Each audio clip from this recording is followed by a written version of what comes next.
Warning: the following program may contain material not be suitable for all audiences. Listener discretion is advised.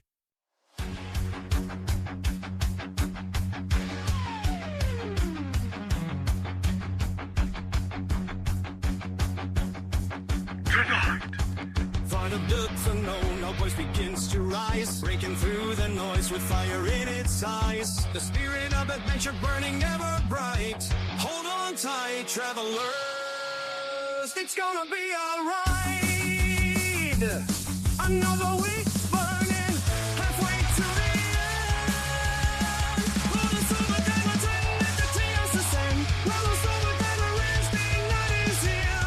Shatter the silence, conquer all your fear. Bonus Overdrive, the angels gonna scream. With Diego at the wheel, living on a dream.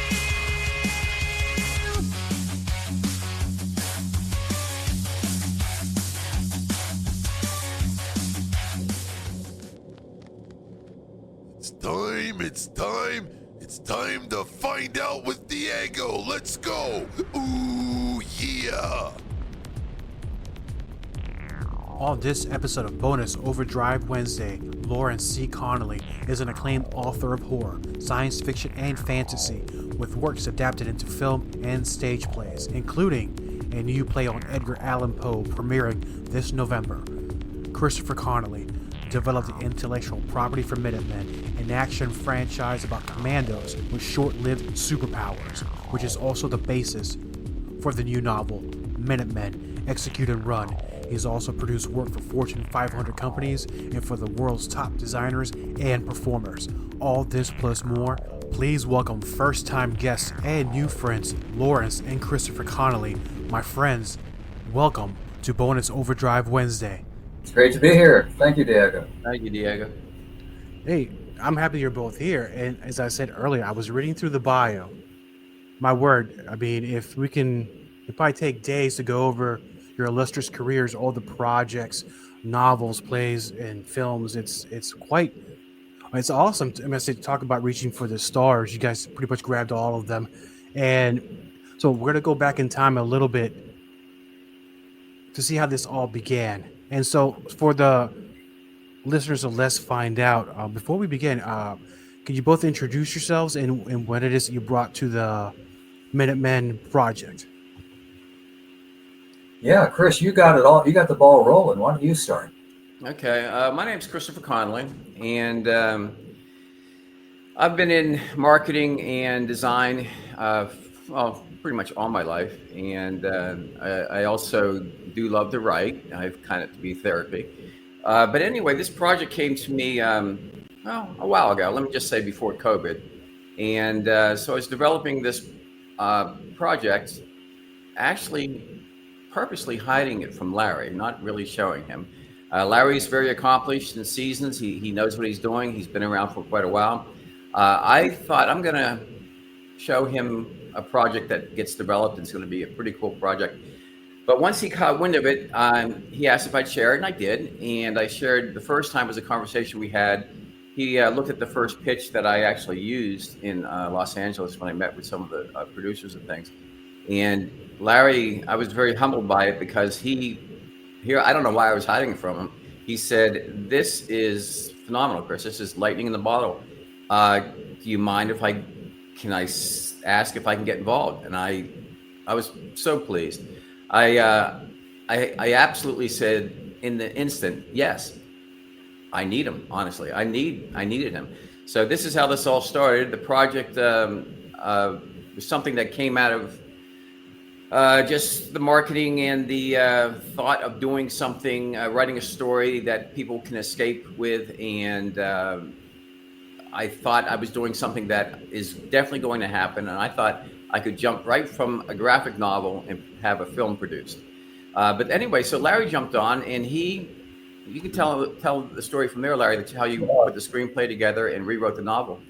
Yeah, that's Chris is an artist, and as he was working on this before I got involved, he created this portfolio of images of characters, and each character had a bio. And then the bio plugged into a concept, and it was the Minuteman concept. And the concept was simply that these characters begin as wounded warriors. They come back from some of the most dangerous places on Earth, and they come back hurt and maimed, and they become forgotten until someone in the biotech industry recruits them for this new procedure that should give them their lives back, but it also creates within them this superpower. Each one has a very special superpower that, in an interesting way, is related to how they were maimed and disabled when they were working in the most dangerous places on Earth. And yet, here's the one thing. This is where science fiction and comic books diverge, because in a comic book, you can have a guy like Superman, and he can do anything. He can fly, and he can use his X-ray vision, and he never gets tired. But he's an alien. He's not a human. Humans get tired. If a human had those kind of superpowers, that person would burn out fast. And so that's where the title comes from, Minutemen. These characters have only about 60 seconds to use their powers, and then they are completely incapacitated. They are less than useful when they're behind enemy lines, and they need to be protected by the other people on the team. And so this team of commandos must learn to rely on one another, not only to complete the task and to know when to use their superpowers, but also so that they can each watch out for the other and get everyone out alive. And so Chris spread all of these pictures out on a table, on a bistro table at a coffee house back in 2018. And I looked at this. We talked a little bit about it, and I said, I've got to be involved in this. I really want to write this screenplay. And I did write the screenplay, and Chris and I both went out to LA. I had a film opening in LA at Nightmare Cinema, which I co-wrote with people like Mick Garris and David Slade and Richard Christian Matheson and Sarah Bussarell. And we were there for the opening, but I also took along this screenplay that I wrote based on this concept. And Chris and I shopped it around while we were there in LA. And things went so well that afterward, Chris moved out to LA to continue to work on moving the project forward. We'd hoped the film would be made by now, but COVID came along, and then the writer's strike, and then the fires. And we've got this great picture of off of Chris's balcony of the LA fires. They came within a few blocks of his house. But now that all of this stuff is past, and I have written the novel, I wrote the novel in the downtime, we're hoping that things really begin to take off. And the first step toward taking off is October 14th, when the novel comes out. And we hope the film falls into place shortly thereafter. So that's our story. I mean, it's a fantastic story. And as you're talking, I'm thinking back when I was younger, because I was a big, still am, Batman fan. And I really like DC Comics, Marvel to a lesser extent. And there was these other ones out there too, independent comic book companies. One thing for me, and you touched on it, where we're touching on Superman or other beings that had superpowers, it almost, and I know Superman was more of an alien, but it almost lost a human touch of it, where I prefer a Batman where he had to really rely on his detective skills and his training and his fighting techniques in order to, I guess, solve crimes or fight villains. With these characters in your novel having these short-lived superpowers, how is it that then, how do they get these, without giving the spoilers, how do they get these short-term superpowers, and what kind of predicaments can they get in? Saying they're battling an alien and the powers zap out in that moment, it kind of puts them in a pretty dicey predicament. Well, they do come back from war, and as Larry stated, each one of them have their own special qualities to them. I mean, they know what they know how to do, and they're very well trained. They come back though from war. They're all affected by war, and they come back broken. Now, the thing about the story that I originally had thought of was that Superman, Batman, Spider-Man, all these films are being remade. They're from many years ago. I thought from day one, let's create a whole new franchise, a whole new legacy project, something that I hope lives on beyond both of us. And the thing about the 60 seconds, I don't want to go in too far and give too much away, but they go through a procedure, and it's based on science and reality to a certain point. It's a stem cell nanotech. I even had written in there at one point cryogenic cocktail that they go through. And the purpose of what the story is about the side effects and how they have to now live with this new reality and find their way through this, navigate their way. But they can't do it alone. They have to do it as a team. They also have to do it with the researchers that developed the cocktail. It was a way of giving them, in the beginning, it was a way of them getting their lives back from the government doing a good thing. The 60 seconds is something that, who knows? Can they control this? Will they be able to get more time? Will they not? It's such an infancy of their world right now. They don't understand what's going on. They've got to, as I say, learn to deal with a new reality. You take it from there, Larry. Yeah, as you can imagine, when these strange powers begin to crop up, there are going to be forces in this world that really want to control that. They want to look into that. And when the characters in the book realize that they are on the verge of being conscripted into this other study, into this arm of corporate military that they did not plan on getting involved with, they decide to go rogue. And this notion of going rogue was very early in the conversations that Chris and I had, and very important to the story. So in Minutemen Execute and Run, the novel, we see them being rehabilitated through the procedure. And then in the second half of the book, they go underground, they go rogue, they try to get away, and they try to fight back against the people who want to control them. And as they are doing this, they are gradually beginning to discover the powers that they have. You see, these powers are mysterious, and the people who want to control them would like to understand those powers. And the people who have them would also like to understand those powers. So they're out there in the field, and they are using them as they need to get by, and they are gradually discovering what they can do. But the flip side of it is that these forces that want to own them, they are also watching them. And we begin to wonder as the book progresses, is this somehow planned? Were they supposed to go rogue so that they can be studied in the field? And again, I don't want to give too much away, but to answer your question, the characters in the book don't yet fully understand the powers, how they came to be, and how they can be controlled. But I will tell you this, when Chris first pitched this to me, he had a lot of this all worked out. He'd really thought about this. So we're using this technique that science fiction writers use called incluing, putting clues into the novel to let the reader know what the characters are finding out about how their superpowers work. And through the process of including over the course of the novel, and we hope over a series of novels, we will begin to delineate exactly how this power originated and how it works within the human body. And if you were to go back in time to times where I think we're both around the same era where we grew up in the age of superheroes, different decades brought you different characters, but different storylines to the same characters. What were some of your favorite ones growing up? Oh, yeah. Well, I started off really liking the DC comics and Superman and Batman, certainly. I think the first comic I bought was a Hawkman comic. And I really thought the DC universe was terrific. Now, this was quite a while ago. I mean, we're talking about the 60s when I got into reading comics. Now, here's an interesting story that you and your readers might like to know. I did own the first Fantastic Four, and I wish I still had that comic right now.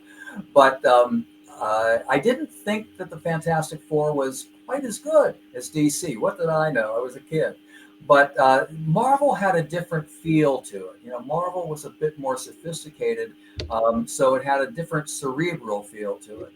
But Marvel, back in the day, had a different touch feel to it. When you picked up a Marvel comic, you were holding a Marvel comic. The printing was different. The paper was different. It just felt different. It smelled different. and I just it just didn't work for me as well. The whole comic experience didn't work for me, so I was very much into DC. Now, here's the story that I think your readers will enjoy.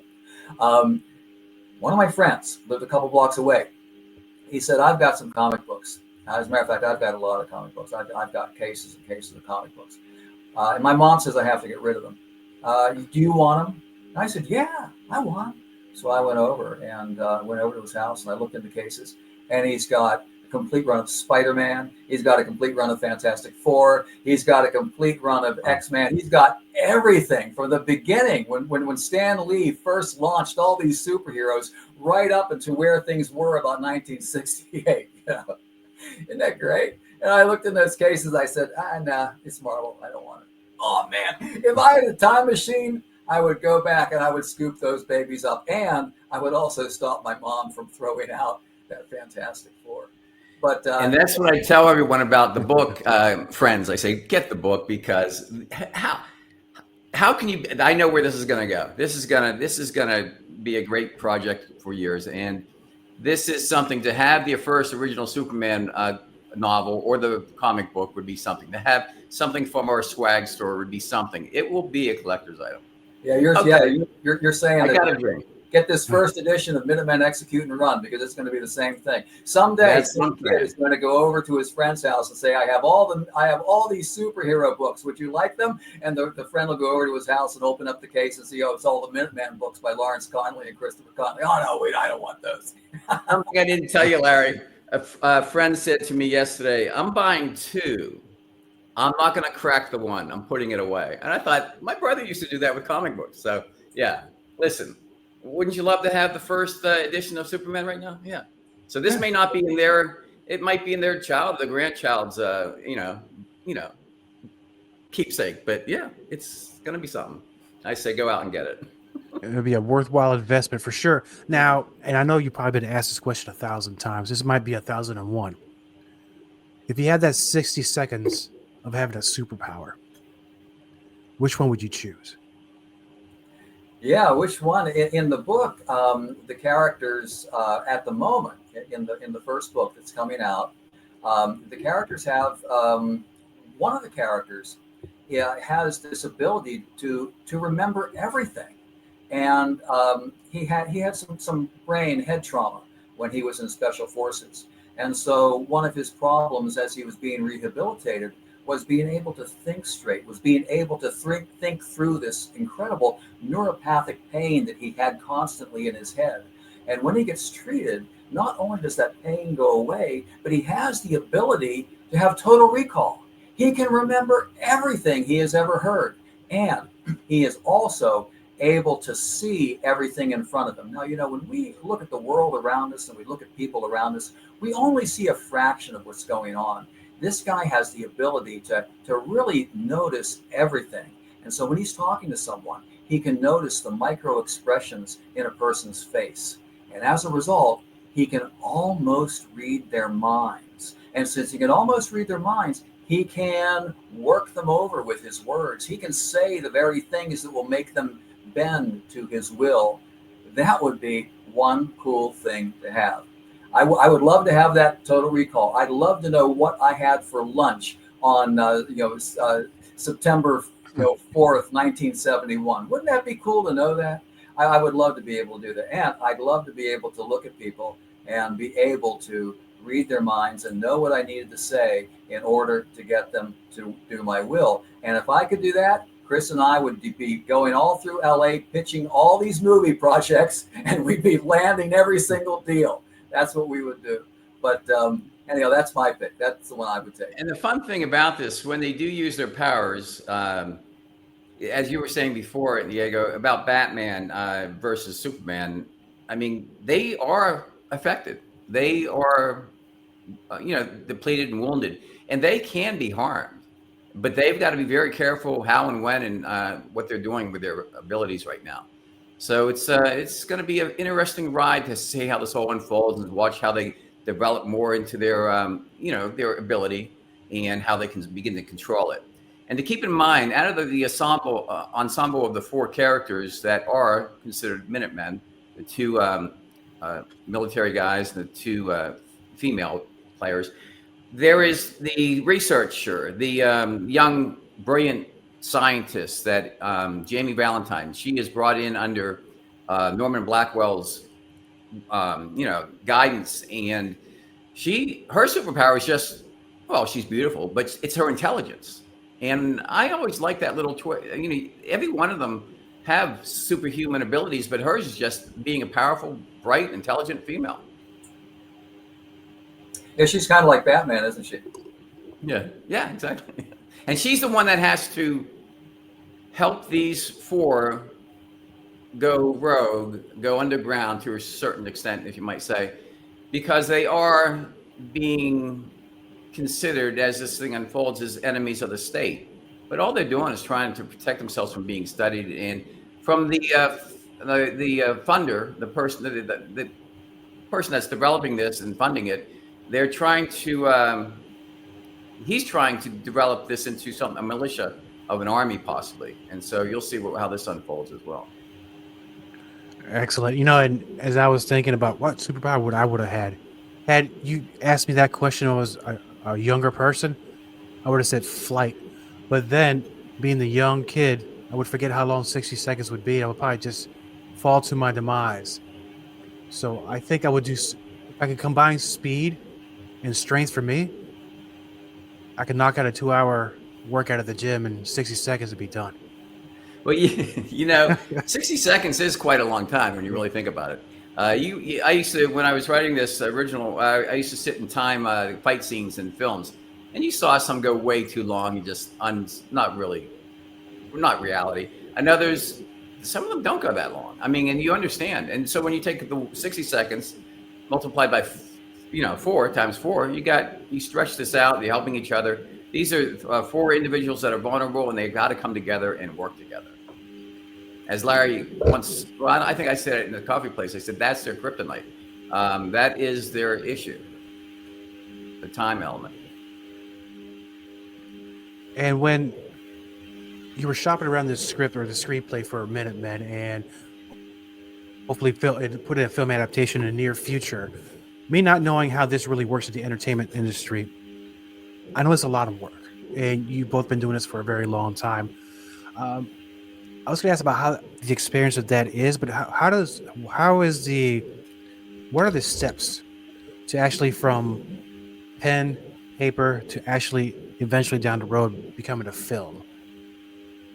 Yeah, it's a good question. I think it really comes down to having something that you're passionate about. So you really have to have something to go out there and pitch.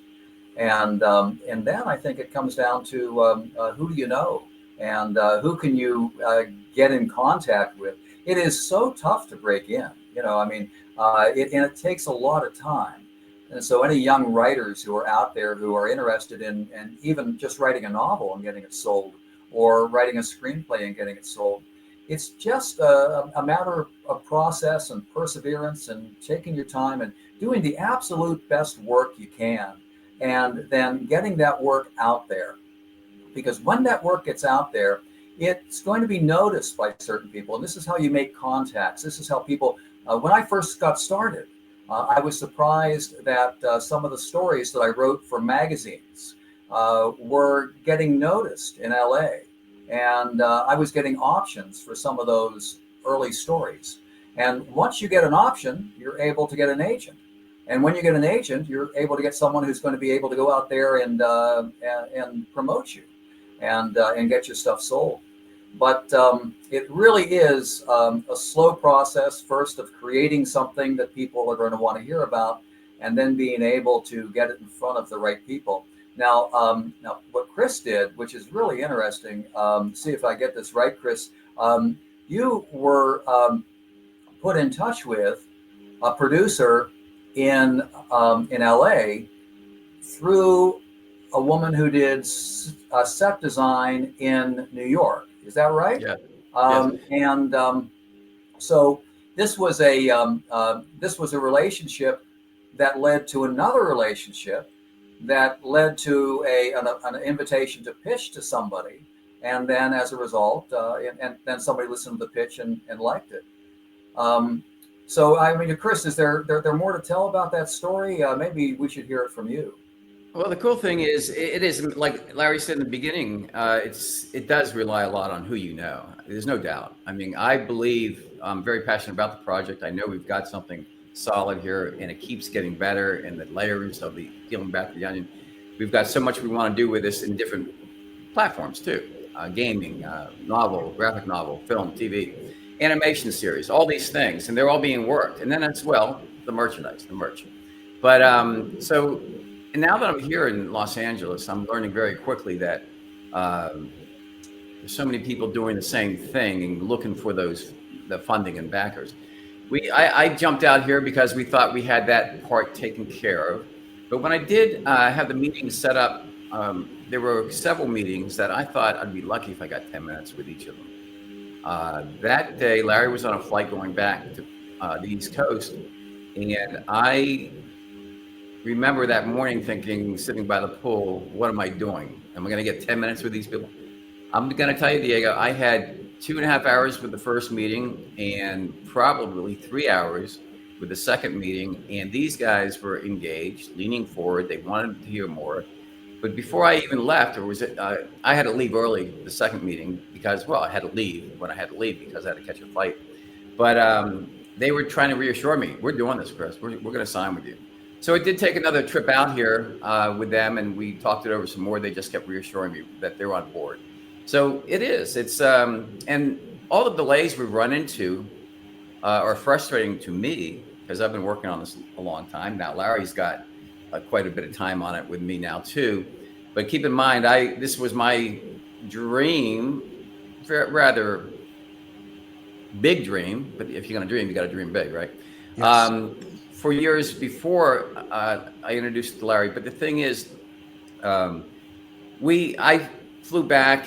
I was happy to come back again. They were reassuring us we're going to do this, but it takes time, and we've got to get COVID slowed us down. The virus, as Larry said, slowed us down.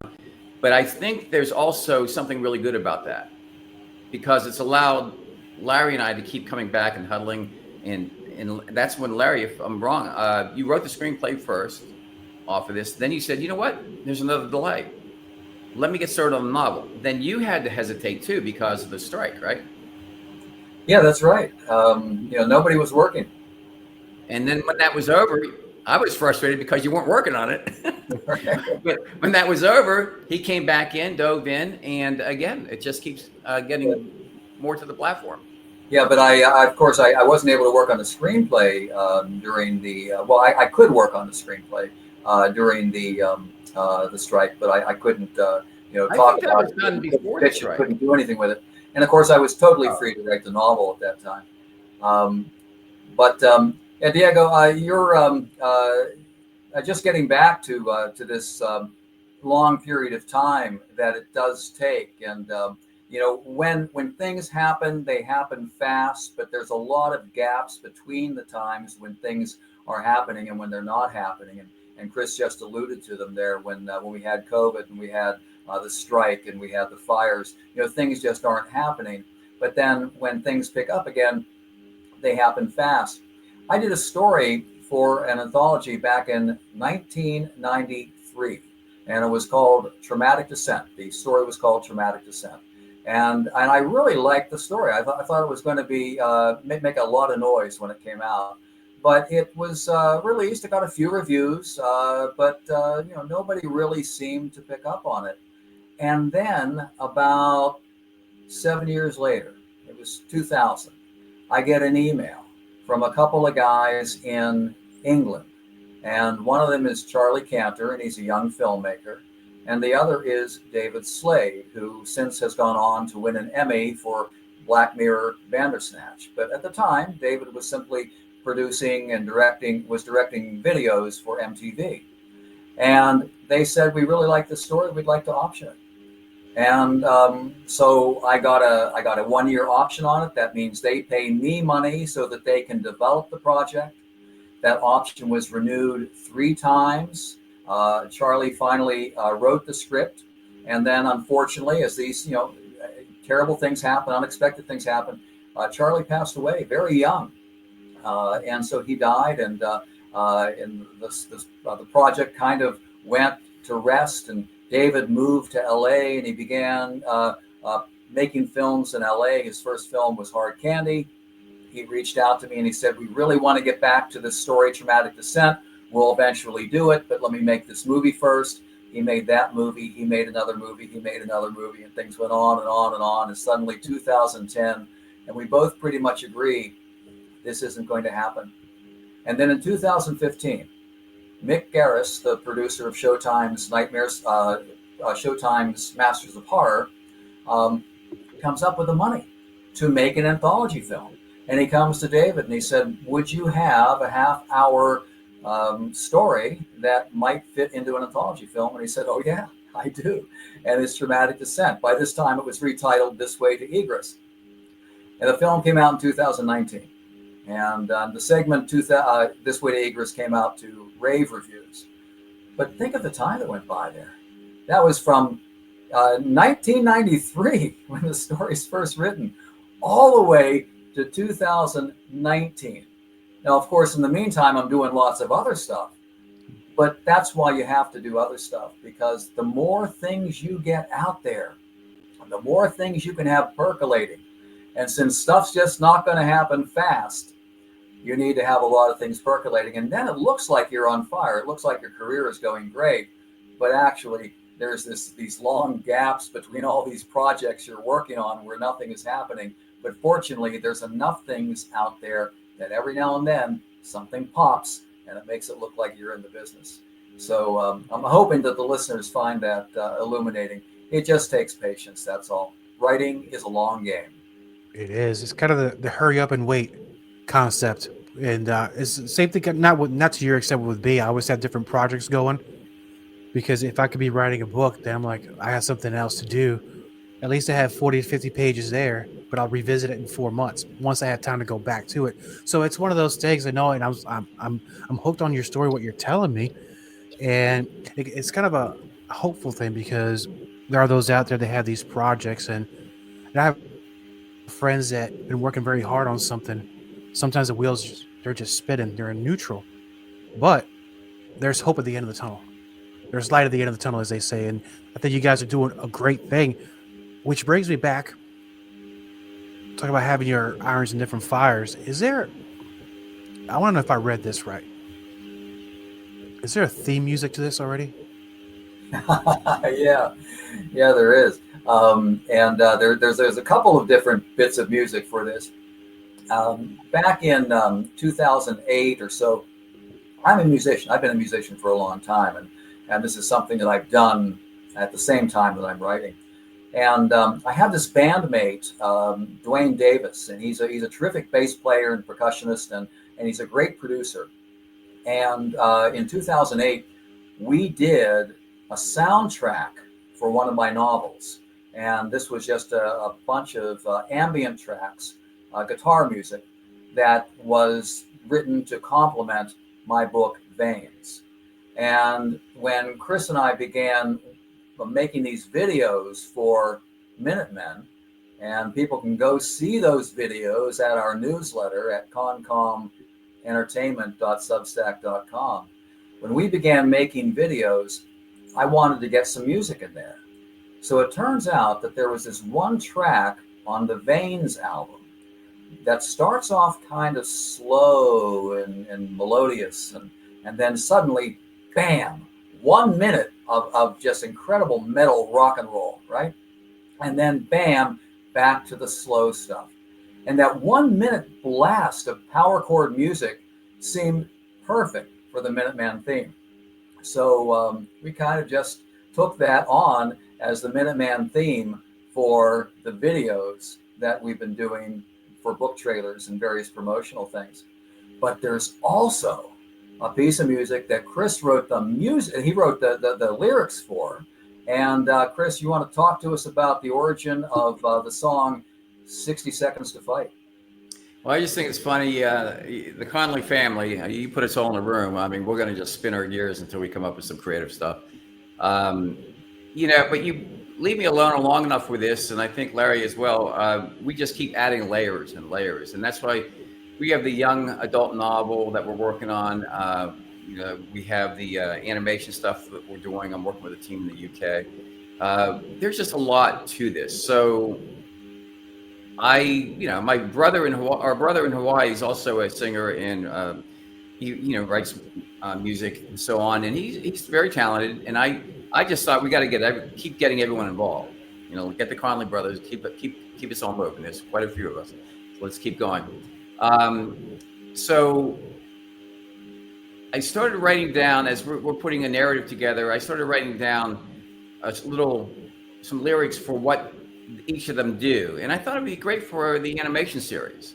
And so we've played around with that. Larry heard it. I'm not a singer, so I wrote the lyrics, and I did run it through and it popped it out. And we've got this AI version that Larry could hear is not quite, hitting the marks and things. But it was enough for me to spark interest in Larry. And Larry said, got to get this in the studio. Got to do this. So we have a couple versions of it. And Larry's got one out that on our platform that is, I think it's pretty cool. And I think it would go well with the series, with the animation, with the film. And Yeah, it's called 60 Seconds of Fight. And it's lyrics by Chris, and it's music by, I wrote the music, and then Dwayne Davis and I performed it. And people can hear it by going to our newsletter or by going to my website, lawrencecconnolly.com. And there's a music tab there. So just lawrencecconnolly.com/music. And Chris is right. There is, when Chris made the demo, he wrote the lyrics, and then he generated the music using an AI program. And this is where Chris and I are so interested, because it's fun working together, because we're oftentimes, a lot of times we're right on the same page, and other times we're on very opposite sides of an issue. And I'm just not sold on AI music. It sounds uncanny to me. It sounds wrong in some way. I just doesn't have the soul that human generated music does, at least not yet. So when I heard this, I said, these are killer lyrics. I love this. This is amazing. Let me record it. And Chris said, sure, go for it. So I got together with Dwayne, and that's the one you can hear on my website and in the newsletter. So we hope people like it. It's pretty cool. And when I first presented to Larry, I was a little sheepish about it. I thought it was a little campy, but it was my way of introducing. I'm all about introducing these characters. And we're creating interviews of the animated versions of them. But it just, the song, it basically introduces the characters and what their abilities are at this point. And it's kind of a fun song, I think. Yeah, and I should also point out, I mean, Chris won't say this about himself, but Chris is also a musician. And I think somewhere, Chris, we have a tape of all of us in the basement back at our old place, with you playing drums and me playing bass and John playing guitar and Mark singing. I know that there is a record. Chris used to be a really terrific. He still is. You have a drum kit there in LA? You don't, do you? No, I had it before I left. But what I like to play now is piano. But the thing is, I always tell people the story about how we had the sound studio downstairs and probably 30 guitars and keyboards and things. Of course, for whatever reason, the drum set was upstairs in my bedroom above Dad's office. I don't know what that reason was. Eventually it moved down. But yes, I think we, and as a matter of fact, I also proudly tell the story how, when we were all young, you guys were all signed, and different day, different world, things play out differently. But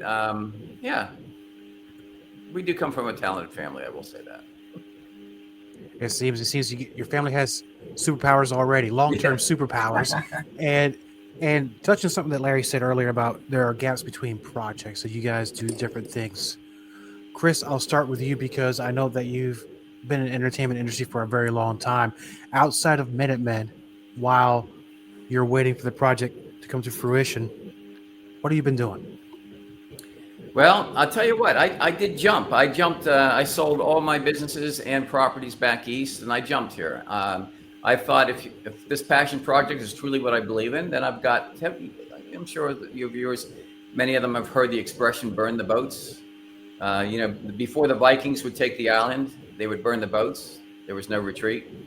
So I took that principle to heart, and I said, if I'm going to do this, I'm going to put boots on the ground. I'm going to sell everything I got here and go to LA. For many years prior to this, I've owned a marketing, design, and print firm. But because I'm dangerous enough, if I design a building or a home, a residential or a commercial building, I built them, and then I would hold on to them, manage them. So did that. Now, what led us to the Minutemen project is there was a time after 9/11 that me and a fellow, we were coaching at the time in wrestling, but it's my way of giving back at that point. But he was a Marine. He was with the K9 unit.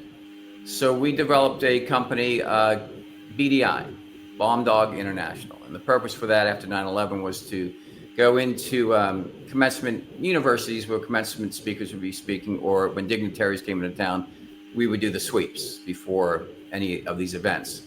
It was an interesting time. I got to meet and talk to Ryan and other Marines and things like this. And while we were coaching the young wrestlers too, I would see some of these guys with a patriotic feeling, and they would go enlist, and I would always worry about them. And this is how the story also developed, all these things coming together. And this is why I wrote this story about veterans coming home broken or trying to get their lives back, whether they're in a wheelchair or with scars that you can't even see. You can't get out of war without being affected, in my opinion.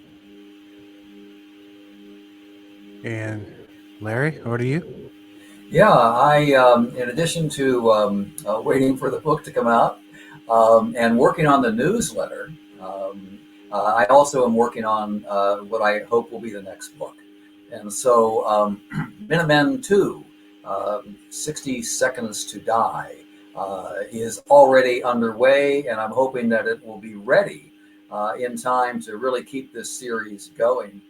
But I also have a play opening at the New Hazlet Theater in the Pittsburgh Cultural District on November 7th, and it's called Mr. Edgar A. Poe Presents Tales of Mystery, Horror, and Imagination. Very excited about it. It's the second play I've had premiere at the New Hazlet. The last one was an adaptation of Frankenstein, and so I'm looking forward to a big opening, and I hope a very successful run of the Poe play. And beyond that, just writing every day, and in trying to just trying to advance the art. That's my mission. And I'll say too that the graphic novel is what I've been working on too. Since January 1st of this year, I'm back into this 100% working on this, and I hope, based on the novels coming out, I hope that we can also go into that other lane with the graphic novel, and I hope the viewers and readers would want to see that too. Well, I definitely want to, because I'll get the first issue that comes out. Going back to what we said earlier. Now, we're going to close out here in a little bit. Let me talk about Edgar Allan Poe real quick, because I get to meet an author that doesn't have at least some appreciation for Edgar Allan Poe, or they're super fans of this work. If you were to pick one story that got you into feels from Edgar Allan Poe, which one would it be? One story that, and I missed the word there, one story that does what? That got you in your heart, in your feels, that really... Yeah. The story, the one story of Edgar Allan Poe that really gets me. I will tell you that I think the one that was the most challenging to adapt was Murders in the Rue Morgue. And yet there is something really cool about that mystery. And that is a story that I think demands to be put on the stage.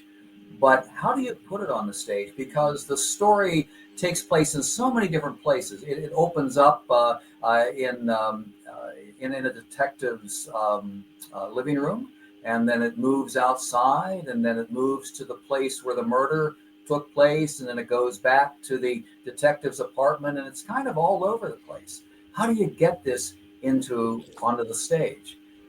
I was convinced that there's got to be a way to tell this story in real time and in one place. and let the mystery, which is really an incredible mystery. It's actually one of the very first detective stories, Murders in the Rue Morgue. And so there's got to be a way to tell this story in a way that it unravels on the stage as well as it unravels in the story on the printed page. And since I love that story so much, and I've been a great fan of that story, I worked on it and found a way to do that. And so that's going to be part of the play that opens up next month. But to answer the question more specifically, what is it about that story that really gets me? And it is the way the mystery is presented, because we have a murder that has taken place and we can't find the bodies. We begin to investigate the crime scene, and we find one of the bodies is stuffed up the chimney, evidently put there by incredible force, incredible power. Nobody has enough power to jam a human body up a chimney that way. And the other body is found outside in the courtyard. How did it get there?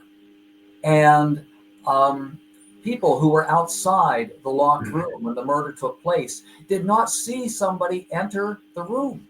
How did somebody get inside? And how did somebody get a corpse past all those people in the hall and then deposit the body out there in the courtyard?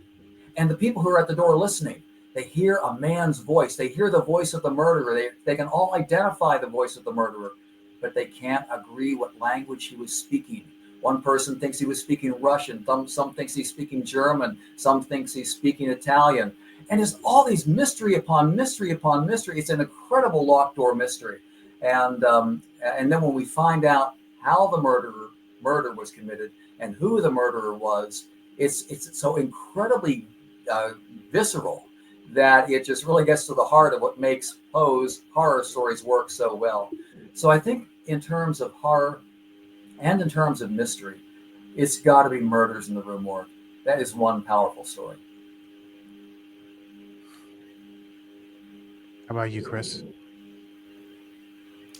As far as his writing or my writing, or Edgar Allan Poe, because I know you probably read it too as well. But yeah, no, I would just, I'm always intrigued by what Larry's working on and how he will tell a story. He's amazing, to be honest with you. And if you ever get a chance to see him do a book reading, it's quite an event to see, because I watch other people do book readings and they read the book. Larry tells the story. It's that's a superhero power right there. All right. Yeah, I like to read my stories from memory, and this is something that I'm not sure Poe presented his stories from memory, but in his time, Poe was known as a great orator and a great presenter of his stories. And we often have this image of Poe as a sickly man, a man who wasn't all together in his mental capacity. But in his prime, he could fill an auditorium for a book reading. And I really admire that. And so I think whenever an author does a book reading, that reading has got to be something special. And I had a mentor when I was teaching at the university, when I was a young man teaching at the university. And that mentor was a poet named Samuel Hazo. And he used to give poetry readings where he would recite from memory. And I used to watch him and be amazed that he could do that. And I said, when I do my readings, when I do my story readings, that's what I'm going to do. And it worked out. So, thanks for that, Chris. I guess in a way, I'm following in Poe's footsteps by trying to be a writer who gives a good book reading. Excellent, my friends. And now, for the listeners of Bonus Overdrive Wednesday that not only want to learn more about you and your projects, but want to learn more about Minutemen Execute and Run, where can they go find out? Yeah, well, I've mentioned it a couple times. Chris and I have a newsletter, and you can find it at Con, that's C-O-N, as in Connolly, Com, as in communication, com, entertainment.substack.com. And if you go there, you can sign up for the newsletter. There's about a dozen newsletters up there already. We come out every other week, And this is not just some run-of-the-mill newsletter. There's lots of artwork, and there's music, and there's videos. There's really cool stuff that I think people will enjoy seeing. And there's background on other projects for other, legacy projects such as Superman or other films that you pull in, and you have you engage people through everything else like that as well. That's right. It's not just about the Minuteman Project. We talk about lots of other interesting things there too. And of course, people can also go to my website, and it's lawrenceconnolly.com. And Connolly, Connolly. There's no E in there anywhere. Connolly. LawrenceConnolly.com or LawrenceConnolly.com. There's a lot of stuff there. They can get my music. They can get my my blog. They can get my books. Everything is there. And I think I noticed, Chris, correct me if I'm wrong, I think I just saw today that there is an Instagram page for Minutemen. Is there? There is one being worked on too. Yeah, we're doing that. We have threads as well, but yes, there's one we're trying to put it together. And then we also want to do the TikTok reels too. Yeah, and Chris is working with his son, who is also an artist, a very creative individual, and they're going to be taking over TikTok. Christian is in his early 20s. He's very hip to TikTok. He's going to give us a good presence on TikTok, I think. Yeah. Excellent, my friends. I really appreciate both of you being on Bonus Overdrive Wednesday. And once your next project comes out, please come back. Let's talk about it, and we'll follow up with some more Minutemen because I know there's more to come. There is. Beautiful. Thank you, Diego. Enjoyed this, Diego. Thank you so much. Thank you, my friends.